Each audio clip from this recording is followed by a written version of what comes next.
রাধে রাধে বন্ধুরা, সবাই কেমন আছো? আশা করি ভালোই আছো। তো সবাইকে হর হর মহাদেব। আজকে হচ্ছে শ্রাবণ মাসের তৃতীয় সোমবার ও আমার 16 সোমবারের শেষ সোমবার, অর্থাৎ 16তম সোমবার। তো আমার খুব ইচ্ছে ছিল যে 16তম সোমবারে বাবাকে একটু শাপলা দ্বারা অর্চনা করবো, তাই সকাল সকাল চলে গিয়েছিলাম শাপলাবন থেকে শাপলা তোলার জন্য।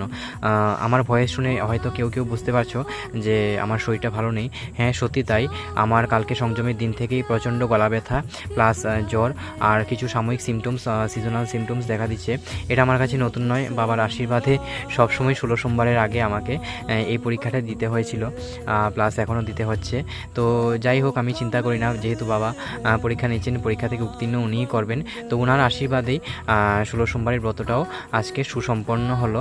তো এই শ্রাবণ মাসে কেন এত অভিষেকের মাহাত্ম্য? কারণ পুরাণে বর্ণিত আছে যে এই শ্রাবণ মাসে সমুদ্র মন্থন করা হয়েছিল, আর সেই সমুদ্র মন্থনের দরুন যে হলাহল বিষ উঠেছিল সেটা আমাদের ভোলে ভান্ডারী বিপদভঞ্জন বাবা নিজ কণ্ঠে ধারণ করেছিলেন এবং নীলকণ্ঠ নাম ওনার হয়েছিল।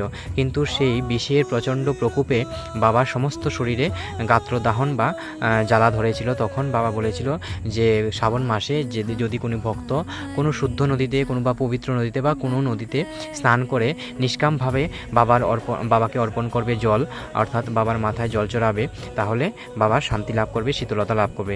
সেই থেকে আজ পর্যন্ত কোটি কোটি ভক্তরা কী করেন, নদীতে স্নান করে বাবার মাথায় জল চড়ান, যাতে বাবা আনন্দ পান, শীতলতা পান, শান্তি লাভ করেন।